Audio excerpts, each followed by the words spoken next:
ನಮಸ್ಕಾರ, ಕುಮುದ ರೆಸಿಪಿಗೆ ಸ್ವಾಗತ. ನಾನಿವತ್ತು ಮಂಡ್ಯ ಸ್ಟೈಲ್ ನಾಟಿ ಕೋಳಿ ಸಾರು ಮಾಡ್ತಾಯಿದ್ದೀನಿ. ಇಲ್ಲಿ ನಾನು 1/4 kg ಇದೆ ಇದು ನಾಟಿ ಕೋಳಿ. ಚೆನ್ನಾಗಿ ಕ್ಲೀನಾಗಿ ಅರಿಶಿನ ಉಪ್ಪಾಕಿ ತೊಳೆದಿಟ್ಕೊಂಡಿದ್ದೀನಿ. ಇದಕ್ಕೆ ನಾವೀಗ ಮಸಾಲೆ ರೆಡಿ ಮಾಡ್ಕೊಳ್ಳೋಣ ಸಾರಿಗೆ. ಮೊದಲಿಗೆ ನಾನಿಲ್ಲಿ ಬಿಸಿನೀರಲ್ಲಿ 1-2 ಸ್ಪೂನಷ್ಟು ಹುಚ್ಚೆಳ್ಳು ನೆನೆಸಿಟ್ಕೊತಾ ಇದ್ದೀನಿ. ಕೊನೆಯಲ್ಲಿ ಇದನ್ನು ರುಬ್ಬಿ ಹಾಲು ತೆಗೆದು ಹಾಕ್ಕೊಳ್ಳೋದಕ್ಕೆ. ಬಿಸಿನೀರಲ್ಲಿ ನೆನೆಸೋದ್ರಿಂದ ಬೇಗ ನೆನೆಯುತ್ತೆ ಅಂತ ಬಿಸಿನೀರಲ್ಲಿ ನೆನೆಸ್ತಾ ಇದ್ದೀನಿ. ನೆನೆಸಿಟ್ಟು ಇದನ್ನೊಂದು ಸೈಡಲ್ಲಿ ಇಟ್ಕೊಳ್ಳೋಣ. ಇಲ್ಲಿ ನನ್ನ ಮಸಾಲೆಗೆ ಸಾಂಬಾರು ಈರುಳ್ಳಿ ಅದು 2 ಕೈ ಅಷ್ಟು, ಮತ್ತು 1 ಬೆಳ್ಳುಳ್ಳಿ, ತುಂಬ ದಪ್ಪದಿಲ್ಲ, ಸಣ್ಣ ಬೆಳ್ಳುಳ್ಳಿ, ಮತ್ತು ಶುಂಠಿ, 2 ಇಡಿ ಧನಿಯಾ, ಮತ್ತು ಖಾರಕ್ಕೆ ಗುಂಟೂರು ಮೆಣಸಿನ್ಕಾಯಿ 8ರಿಂದ 10 ಮೆಣಸಿನ್ಕಾಯಿ ಎಲ್ಲನೂ ಹುರಿದಿಟ್ಕೊಂಡಿದ್ದೀನಿ. ಮತ್ತು ಇದು ಹಸಿ ಮಸಾಲ 2 ಸ್ಪೂನು ಹುರ್ಗಡ್ಲೆ, 1 ಸ್ಪೂನ್ ಗಸಗಸೆ, ಮತ್ತು ಚಕ್ಕೆ ಲವಂಗ, 1 ಈರುಳ್ಳಿ, ಮತ್ತು ಕೊತ್ತಂಬರಿ ಸೊಪ್ಪು ಅದರೊಟ್ಟಿಗೆ ರುಬ್ಕೊಳ್ಳೋದು. ಇಲ್ಲಿ ಕುಕ್ಕರ್ ಇಟ್ಕೊಂಡಿದ್ದೀನಿ. ಎಣ್ಣೆ ಹಾಕ್ಕೊತಾ ಇದ್ದೀನಿ. ಸ್ವಲ್ಪ 1-2 ಸ್ಪೂನ್ ಆಗುವಷ್ಟು ಎಣ್ಣೆ, ಒಂದು ಅರ್ಧ ಈರುಳ್ಳಿನ ಹಾಕ್ಕೊತಾ ಇದ್ದೀನಿ.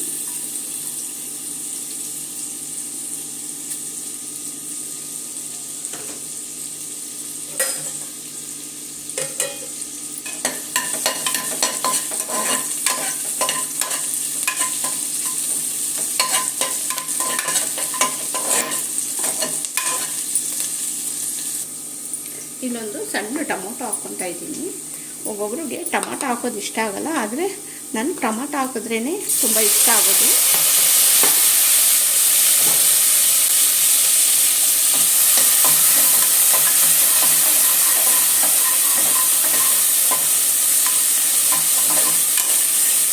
ಒಂದು ಸಣ್ಣದಾದರೆ ಸಾಕು, ಟೇಸ್ಟ್ ಚೆನ್ನಾಗಿ ಬರುತ್ತೆ ಟೊಮೊಟೊ ಹಾಕೋದ್ರಿಂದ.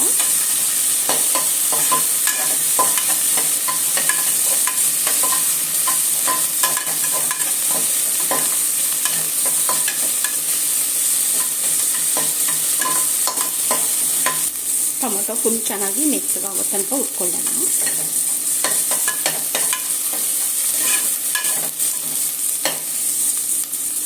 ಟೊಮೊಟೊ ಫುಲ್ ಚೆನ್ನಾಗಿ ಮೆತ್ತಗಾಗಿದೆ. ಈಗ ಚಿಕನ್ ಹಾಕ್ಕೊಳ್ಳೋಣ.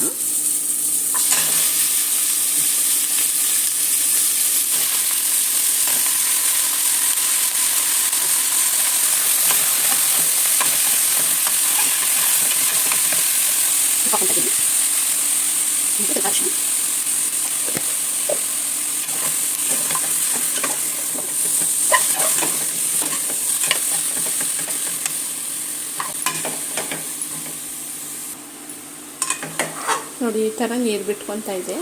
ಚೆನ್ನಾಗಿ ಫ್ರೈ ಆಗಿ ಆ ನೀರೆಲ್ಲ ಚೆನ್ನಾಗಿ ಸುಂಡೋಗ್ಬಿಡ್ಬೇಕು.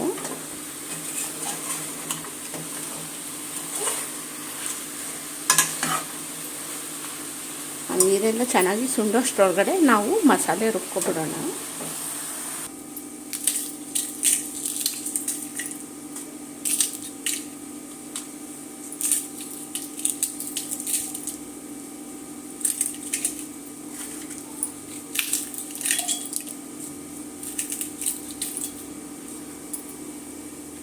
ಹುರ್ಕೊಂಡಿರೋ ಎಲ್ಲ ಮಸಾಲನ ಹಾಕ್ತಾಯಿದ್ದೀನಿ.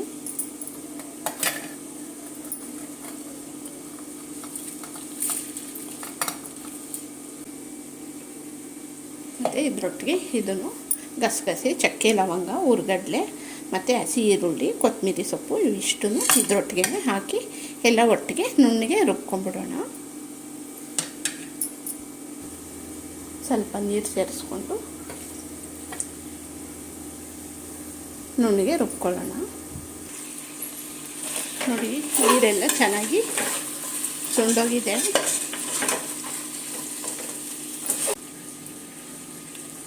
ಈಗ ರುಬ್ಕೊಂಡಿರೋ ಅಂಥ ಮಸಾಲನ ಹಾಕ್ತಾಯಿದ್ದೀನಿ.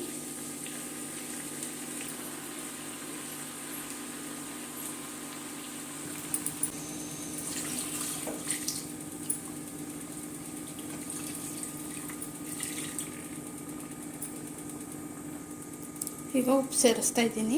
ನಾನು ಚಿಕನ್ ಉರಿಯುವಾಗ್ಲೂ ಉಪ್ಪು ಹಾಕಿದ್ದೆ, ನೋಡಿಕೊಂಡು ಉಪ್ಪು ಸೇರಿಸ್ಕೋಬೇಕು.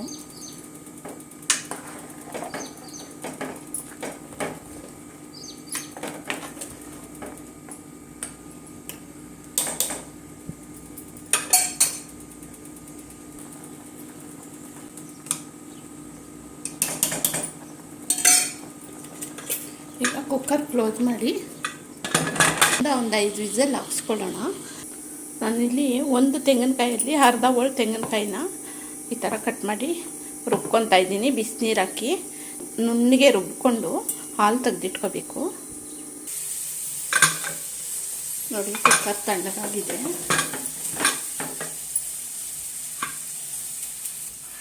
ನೋಡಿ, ಫುಲ್ ಗಟ್ಟಿ ಥರ ಆಗ್ಬಿಟ್ಟಿದೆ, ಚೆನ್ನಾಗಿ ಬೆಂದು.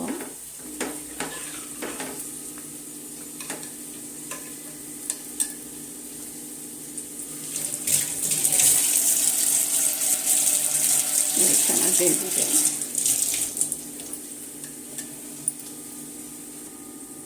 ಈಗ ಸ್ಟವ್ ಹಚ್ತಾ ಇದ್ದೀನಿ. ಇಲ್ಲಿ ನಾನು ತೆಂಗಿನಕಾಯಿ ಹಾಲು ತೆಗೆದಿಟ್ಟಿದ್ದೆ, ನೋಡಿ ಸೇರಿಸ್ತಾ ಇದ್ದೀನಿ.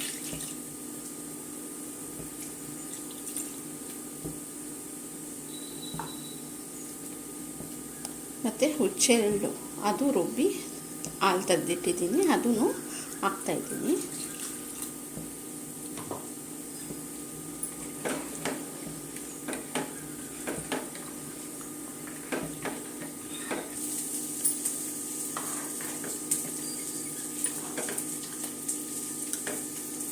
ನೋಡಿ, ಈ ಥರ ತೆಳ್ಳಗಿದ್ರೇ ನಾಟಿ ಕೋಳಿ ಸಾರು ಚೆನ್ನಾಗಿರೋದು. ಗಟ್ಟಿ ಇದ್ದರೆ ಅಷ್ಟು ಚೆನ್ನಾಗಿ ಅನಿಸಲ್ಲ. ಈ ಥರ ಇದ್ರೇ ಮುದ್ದೆಗೆ ಎಲ್ಲ ತುಂಬ ಚೆನ್ನಾಗಿರುತ್ತೆ. ನೋಡಿ, ಈಗ ಸಾರು ರೆಡಿಯಾಗಿದೆ. ಬಿಸಿ ಬಿಸಿ ಮುದ್ದೆಗೆ ಹುಷಾರಿಲ್ದಿದ್ದಾಗ, ಬಾಯಿ ಕೆಟ್ಟೋದಾಗ ಈ ಥರ ಮಾಡ್ಕೊಂಡು ತಿನ್ನಿ, ಸೂಪರಾಗಿರುತ್ತೆ.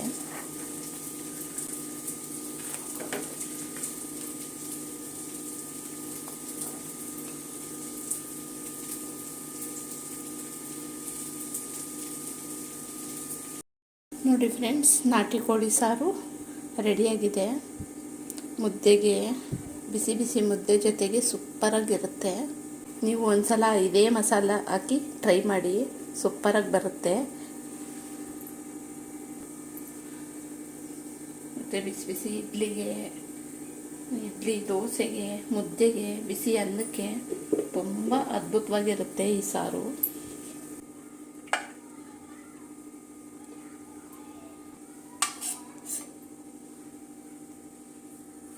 ಇದು ನಾಟಿ ಕೋಳಿ ಚಾಪ್ಸು.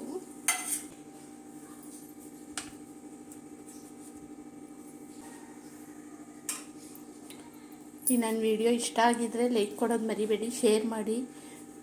ಮತ್ತು ಯಾರು ಹೊಸದಾಗಿ ನೋಡ್ತಾ ಇದ್ದಾರೆ ನನ್ನ ಚಾನಲ್ನ, ಸಬ್ಸ್ಕ್ರೈಬ್ ಆಗಿ, ಲೈಕ್ ಕೊಡಿ, ಸಪೋರ್ಟ್ ಮಾಡಿ. Thank you friends.